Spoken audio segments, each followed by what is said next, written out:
Loué soit Jésus-Christ par Marie. Sa grâce et sa paix soient avec vous. Tout nous est venu par Marie. Si Marie n'avait pas dit oui au projet de Dieu annoncé par l'archange Gabriel, le Verbe de Dieu, la parole de Dieu, ne se serait pas incarné en son sein, n'aurait pas accompli la rédemption du monde par son sacrifice sur la croix, et nous ne serions donc pas sauvés. Tout l'ordre de la création, Dieu a voulu qu'il dépende de la liberté, de la volonté, de l'amour du cœur immaculé de Marie. Il a tout remis au pouvoir du cœur immaculé de Marie, car Dieu ne se serait pas incarné en une autre femme. Seule Marie était l'immaculée conception, la sans péché, afin d'être aussi digne de recevoir Dieu fait homme en son sein. Mais cette incarnation était laissée à la liberté de Marie. Elle aurait pu dire non, comme chacun d'entre nous, nous le faisons lorsque nous disons non à Dieu et que nous péchons. Marie n'a pas péché. Jésus a donné sa mère pour mère à tous ceux qui veulent être sauvés. Lorsque du haut de la croix, en Jean 19, 26, il dit à Saint Jean, son disciple préféré, et à travers lui à chacun d'entre nous, « Voici ta mère ». De même que Marie a donné à Dieu notre nature humaine et mortelle, de même est-elle chargée en tant que mère de l'humanité et de Dieu d'engendrer les croyants à la vie surnaturelle et divine. Dieu veut que nous empruntions, que nous honorions le même chemin par lequel il est venu jusqu'à nous.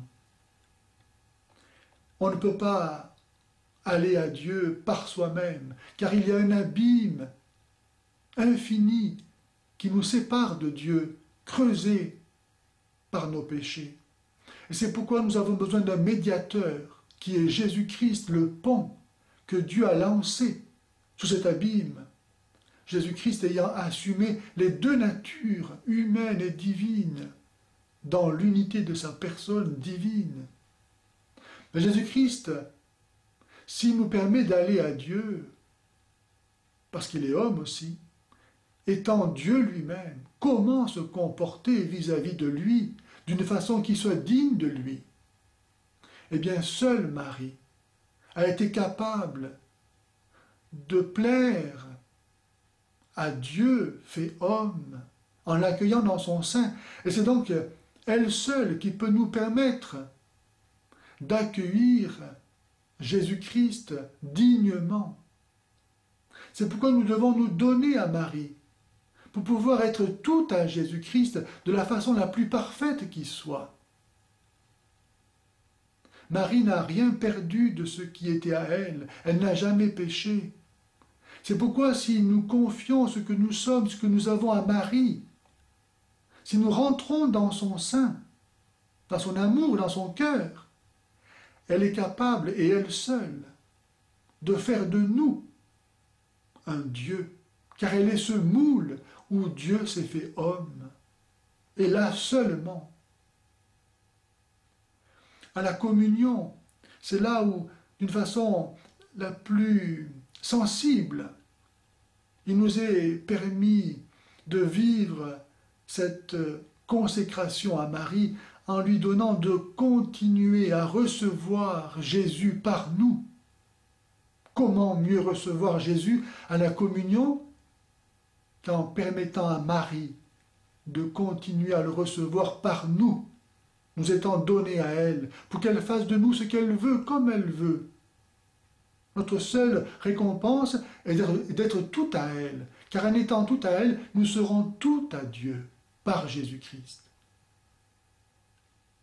Et en échange, nous recevons de cette consécration, de cette donation à Marie, tous les mérites, tout l'amour de Marie. Nous ne faisons plus qu'un avec elle. Et alors nous pouvons offrir l'amour de Marie comme étant notre propre amour. De la même façon que nous sommes appelés à offrir à Dieu l'amour de Jésus-Christ, Dieu fait homme, pour offrir à Dieu quelque chose qui soit digne de lui, qui soit divin.